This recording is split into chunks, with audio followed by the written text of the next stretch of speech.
minha madrasta quer nos expulsar de casa após a morte do meu pai porque ela é a legítima proprietária, mas minha irmã e eu rimos na cara dela e dissemos que a verdadeira dona está a caminho.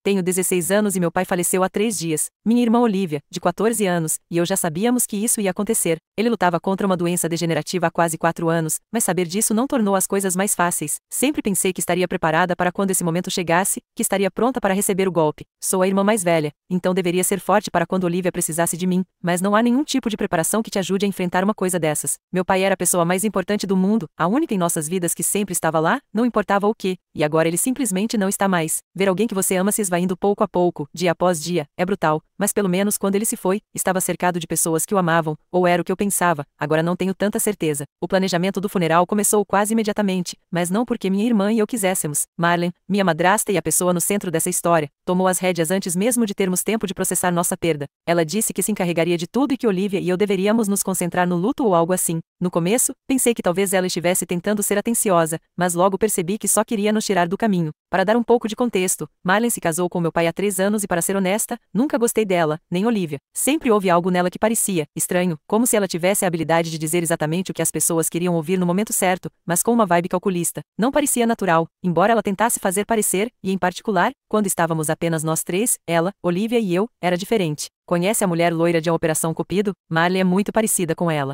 Ela nunca era abertamente cruel, pelo menos não na frente do papai, mas assim que ele não estava por perto, sua máscara caía. Ela fazia comentários sarcásticos sobre quanto dinheiro o papai gastava conosco, dizia que éramos mimadas e que tínhamos sorte dela ter entrado em sua vida para ajudar a administrar as coisas. Papai nunca viu esse lado dela. Ele também não era sua prioridade, e com a doença dele, ela se certificava de que ele não visse. Ela era sempre tão doce e carinhosa quando ele estava no quarto. No entanto, quanto mais a doença progredia, menos tempo papai passava conosco. Então a máscara de madrasta perfeita de Marlene foi caindo cada vez mais. Ela demitiu Clara, a enfermeira do papai que estava conosco há quase 2 anos. Clara tinha se tornado parte da família. Ela tinha 20 e poucos anos, então não era muito mais velha que o Olivia, e cuidava do papai como se fosse seu próprio pai, não como um cliente qualquer. Marlene simplesmente a demitiu um dia, dizendo que papai ficaria mais confortável com o enfermeiro homem porque precisava de mais cuidados. Eu acho que ela só queria que não houvesse outra mulher na casa. O enfermeiro que ela contratou, Mike, era bom, competente, fazia seu trabalho e papai nunca reclamou, mas a vibe da casa mudou completamente. Tentei falar com Marlene sobre isso, mas ela se recusou a me ouvir. Disse que era a adulta da casa, então ela tomava as decisões. Era como se ela estivesse exercendo seu poder sobre o lar porque sabia que papai não estava bem e não contaríamos nada a ele, e não podíamos dizer nada. Ele estava doente. Cada vez que falava conosco, ele fazia o possível para que não nos preocupássemos, tentava falar de coisas felizes e nos fazer rir, e a última coisa que Olivia e eu queríamos era estressá-lo ou fazê-lo pensar que tinha se enganado ao se casar com ela. Sim, Marley era difícil de lidar, mas vamos lá, ainda assim ela fazia o papai feliz. Eu não queria tirar isso dele. Olivia e eu sabíamos que mesmo estando tão doente, ele sempre tentava fazer o melhor por nós. Só queríamos que ele fosse feliz, então aguentamos Marley e mordemos a língua para manter a paz. Então quando o papai faleceu, Marley se transformou completamente. Não perdeu nem um segundo, sério. Antes mesmo de passar 1 hora, ela já estava fazendo ligações, agendando compromissos e ditando cada mínimo detalhe de como seria o funeral. Sim, obviamente ela era a esposa dele, mas Olivia e eu somos as filhas dele. Tipo, não somos criancinhas que não podem opinar sobre isso. Ela nem sequer tinha os números de telefone de toda a família do papai, já que ele é literalmente de um povoado no meio do nada e todos vivem bem longe. Na verdade, tenho quase certeza de que ela não viu nenhum deles desde que se casou, exatamente 3 anos atrás. Embora eu também não tenha os números deles, mal os vemos, mas no fim das contas, eles ainda são família, e a família do papai é enorme. Contactá-los para organizar tudo deveria ter sido uma prioridade, mas Marley insistiu em fazer um serviço modesto porque, segundo ela, papai não teria querido nada extravagante. Eu acho que ela simplesmente não queria lidar com a família dele, então apressou tudo. Eu disse a ela várias vezes para contatá-los, mas ela sempre dizia que não havia tempo. Claro que não havia tempo, ela insistia que quanto mais rápido fosse feito, melhor, e tudo, absolutamente tudo, Olivia e eu tentamos rejeitar. O caixão mais barato, o mínimo de flores e uma funerária minúscula que tenho quase certeza de que não é reformada desde os anos 80, ou algo assim. Pelo amor de Deus, meu pai morreu há 3 dias. Poderíamos ter feito o funeral no final de semana e teria estado tudo bem, mas Marlene tinha que fazer tudo já. Foi horrível. Foi muito pior do que eu esperava, e nenhum dos familiares do papai teve tempo de vir porque só souberam ontem que ele havia falecido. Consegui contatar uma das minhas tias pelo Facebook e contei tudo a ela.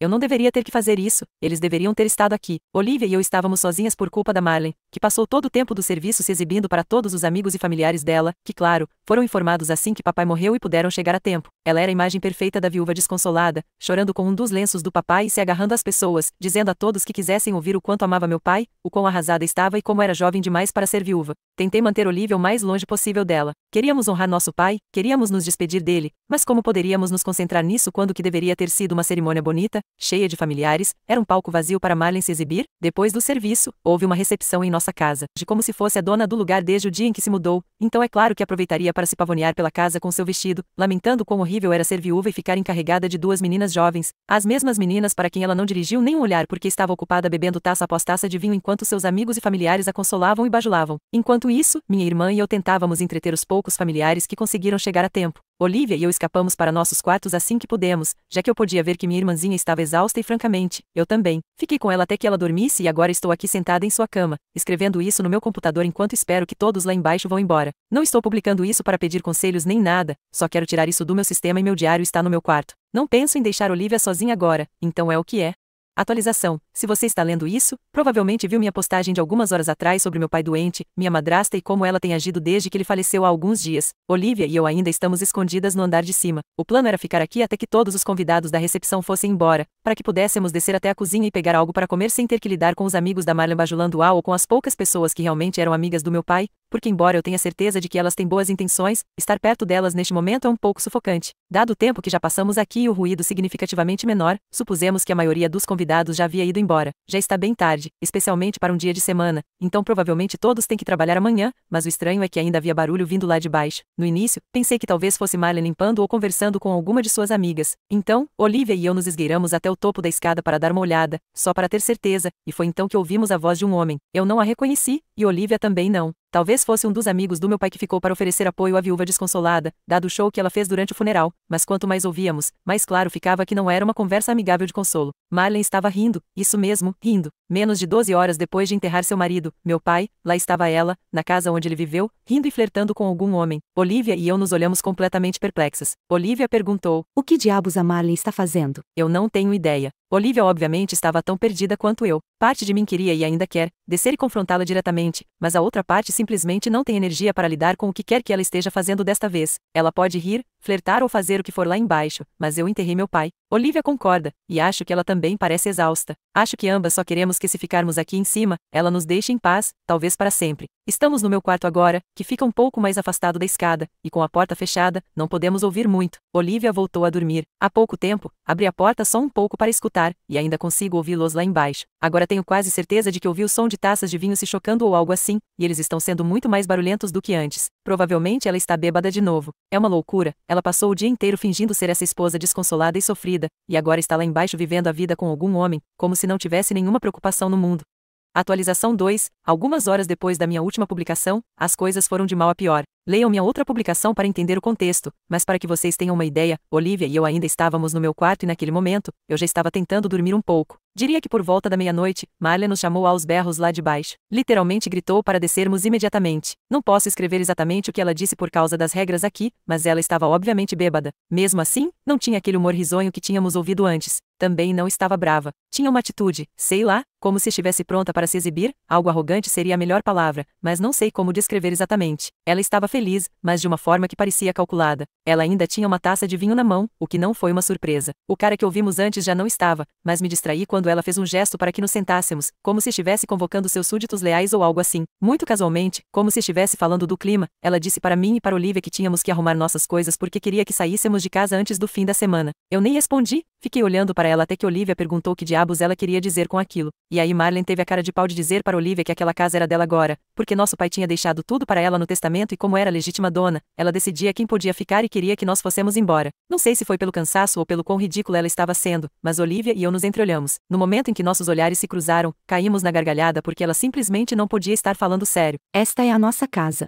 nós dissemos, e ela teve a audácia de tentar nos corrigir, dizendo que talvez tivesse sido nossa casa antes, mas cito, já não é mais. Disse que nosso pai aparentemente tinha se assegurado de que Marlene ficasse com tudo. O chilique dela dizendo que agora ela era legítima dona não fez muito para parar nosso riso. Cada vez que Olivia e eu nos olhávamos, começávamos a rir de novo. Fui a primeira a me acalmar o suficiente para dizer algo coerente, e simplesmente disse a Marlene que a verdadeira legítima dona já estava a caminho e que ela podia parar de fazer papel de ridícula. Sério, Marlene é muito burra. Minha mãe é a dona da casa. A principal razão pela qual Olivia e eu temos sido tão pacientes com as palhaçadas de Marlene é porque ela parece uma vilã de desenho animado que acha que vai ficar com uma casa enorme, mas esta casa nunca pertenceu ao meu pai, então a piada é com ela. Minha mãe simplesmente trabalha muito, muito mesmo. Ela está em outros países quase o tempo todo. Então quando ela e meu pai se divorciaram, divorciaram, ele ficou com a gente porque crescemos aqui e eles não queriam nos tirar do nosso ambiente. Não é que a gente fique por aí falando das nossas finanças. E com a Marlen, nem sequer tocamos no assunto dinheiro, considerando que mamãe e papai sempre se encargaram de tudo, mas não me ocorreu que ela realmente não sabia sobre a propriedade da casa. A família da minha mãe sempre teve muito dinheiro, já meu pai, nem tanto, obviamente. Quando ele faleceu, Olivia e eu contamos para a mamãe e ela pegou o primeiro voo para cá, mas considerando que ela estava do outro lado do mundo, demorou um pouco. Não acho que Marlen tenha conhecido minha mãe, mas como não lhe ocorreu que a mamãe viria, embora o funeral já tivesse passado, mamãe aterrissou algumas horas depois da tentativa de despejo da Marlen e agora está a caminho daqui. Olivia e eu estamos lá em cima de novo, mas posso ouvir Marlen gritando ao telefone com alguém lá embaixo. Vou mantê-los informados do que acontecer. Atualização 3. Depois de tantas atualizações quase seguidas, passou um tempo desde a última. Primeiro que tudo, a mamãe chegou, nos pegou, eu e Olivia, e nos levou direto para um hotel porque não queria que tivéssemos que ouvir a conversa que ela ia ter com a Marlen. Tenho certeza de que foi um papo agradável, especialmente porque a Marlen tentou mudar o cara com quem Olivia e eu a ouvimos falando para casa tipo uma hora depois que nós fomos embora, ou algo assim. Então, a mamãe voltou para casa e basicamente a colocou em seu lugar, mas se tem uma coisa que a Marlen tem audácia, ela não se intimidou. Em vez disso, achou que sua melhor opção era contratar um advogado e tentar processar minha mãe. Ela está usando o dinheiro do seguro de vida do papai para pagar um advogado super renomado e está exigindo a propriedade total da casa. Além disso, quer todas as posses do papai e tudo que ele deixou para trás. É absurdo, mas ela falava sério. No começo, me senti péssima porque parecia que tudo estava saindo do controle e agora a mamãe tinha que lidar com a nossa madrasta psicopata só porque eu não fui madura o suficiente para lidar com ela sozinha. Tipo, talvez se eu não tivesse rido na cara dela e feito a Olivia rir também, ela não estaria sendo tão infantil com tudo, mas a mamãe nem se abalou. Se bobear, até diria que se divertiu com a situação. Ela me disse que já lidou com coisas muito piores do que uma caça-fortunas gananciosa e que a Marlen não tinha a menor chance. Se o advogado da Marlen é top de linha, o time completo que a mamãe contratou está muito além disso. Eles fazem o advogado da Marlen parecer um grupo de estudantes de direito brincando de ser advogados. É uma loucura. Eles são super meticulosos, falaram comigo e com a Olivia várias vezes para se certificar de que tinham todas as informações possíveis. A mamãe esteve presente em todas as reuniões, obviamente, e foi aí que ouviu a Marlen afirmar que o papai tinha deixado tudo para ela. Olivia e eu ficamos em choque quando a Marlen disse isso, mas a mamãe não acreditou. Ela pode não ter se dado bem com o papai, mas ainda o conhecia muito bem. Ela estava tão segura de que o papai não teria mudado seu testamento de deixar tudo para mim e para Olivia que mandou seus advogados investigarem. Bom, eles investigaram e encontraram ouro. O testamento tinha sido mudado, mas a Marlen era a única testemunha e o tabelião era o cara com quem ela estava flertando, o mesmo que tentou se mudar para casa assim que nós fomos embora. Seu namoradinho trabalha na companhia de seguros onde a apólice de vida do papai foi processada. Não quero dizer muito mais aqui até que as coisas se resolvam, porque embora esta seja uma conta secundária que eu fiz só para isso, não quero arriscar que alguém próximo da Marlen, como o advogado dela, encontre isso e descubra o que os advogados da mamãe descobriram. Por enquanto, seguimos no hotel. É realmente agradável, mas a mamãe diz que teremos nossa casa de volta em breve, só precisa fazer um controle de pragas. Minha mãe é a melhor.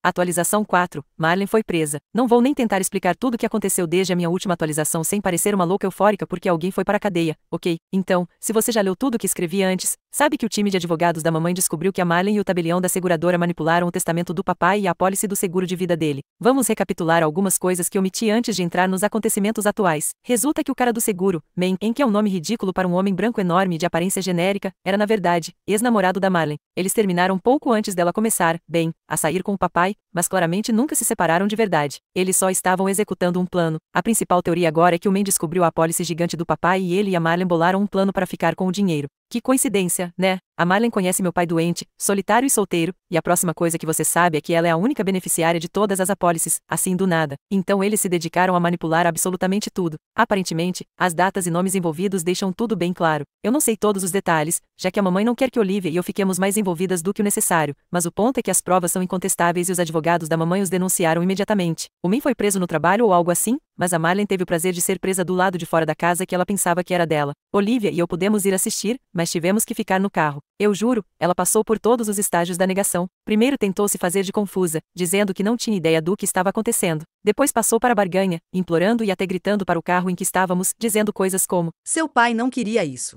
Quando isso não funcionou, ela começou a chutar, gritar e fazer um escândalo total, até que a polícia a levou. Aparentemente, o namorado dela não resistiu muito quando foi preso, mas tudo aconteceu na frente de todo o escritório dele. Ele com certeza está despedido e não vai conseguir outro emprego na área, não importa como isso termine para ele. Não tenho certeza de quão grande foi o papel dele em todo o plano com a Marlen, já que foi ela quem se encarregou de ficar com o papai durante os últimos anos, o que aliás, é uma loucura de se pensar, mas sei com certeza que ele esteve envolvido desde o início no planejamento. Claramente eles não planejaram o suficiente, porque se tivessem feito isso, saberiam que o papai não era o dono da casa nem de nada. Agora ambos enfrentam múltiplas acusações, incluindo falsificação, fraude e algumas outras com nomes longos que não vou me dar ao trabalho de lembrar. É justiça poética. Não traz meu pai de volta nem torna mais fácil lidar com o fato de que ele não está mais aqui, mas pelo menos agora Marlene também se foi. Atualização 5. Tem uma galera que está enchendo minha caixa de entrada pedindo uma atualização sobre toda a saga da minha madrasta golpista. Se você ainda não leu, está no meu perfil, mas é bem longa, então já está avisado. A vida tem sido muito mais tranquila desde que Marlene e seu namorado vigarista do seguro, Man, foram presos. A maior mudança é que a mamãe decidiu se mudar de volta para cá por um tempo para ajudar a mim e a Olivia a organizar tudo e bem, a mexer nas coisas do papai. Ela está tirando uma folga do trabalho e tem sido muito bom tê-la aqui, é reconfortante ter um dos seus pais por perto. A presença dela faz a casa parecer um lar de novo, e sei que a Olivia concorda. Ela não ficará sem trabalhar para sempre, mas prometeu fazer desta casa sua base novamente. Então, ela voltará para cá depois de cada viagem de trabalho. Sabe, eu não sou mais criança, posso cuidar de mim mesma e da Olivia, mas mesmo assim é bom tê-la aqui. Ela até se ofereceu para nos levar com ela em suas viagens, mas todos os meus amigos estão aqui e eu realmente não quero deixar nenhum deles, nem a casa, depois de tudo que passamos para mantê-la. A atualização desta atualização é para contar o que aconteceu com o julgamento da Marlene e seus namorados. Sim, estou falando no plural agora, porque além do que todos já conhecíamos, o Man, também tinha um enfermeiro que ela trouxe para cuidar do meu pai. Eu pensava que era só uma questão de ciúmes, que ela não queria que uma mulher jovem estivesse perto do meu pai, o que é absurdo, porque meu pai não podia estar pensando nessas coisas. Ele estava doente demais para sequer se interessar por esse tipo de coisa. Além disso, ele sempre foi um homem fiel, pelo menos de acordo com o que minha mãe contou. Eles se divorciaram por diferenças, não porque algum deles tivesse traído o outro. Então a ideia de trazer esse homem para cuidar dele e que além disso, ele também tivesse algo com a Marlene é completamente assustadora de se pensar. Vamos lá, isso só torna o plano dela ainda mais sórdido, mas pelo menos serviu para destravar o caso, porque os dois homens não sabiam que tinham uma conexão com a Marlene. Então eles concordaram em testemunhar contra ela e um contra o outro. Graças a isso, a Marlene ficará presa por uns 12 anos, já que a lista de acusações era enorme, especialmente depois que descobriram o lance do enfermeiro. Agora ela está esperando para ser transferida para uma prisão fora do estado. Então ela não só ficará presa por um bom tempo, como também estará bem longe. Quanto aos seus amigos no crime, as sentenças não foram tão altas, mas eles também foram considerados culpados e terão que cumprir suas penas na prisão. Às vezes esses julgamentos são bem longos, mas é bom poder dar por terminado todo esse assunto com essas condenações.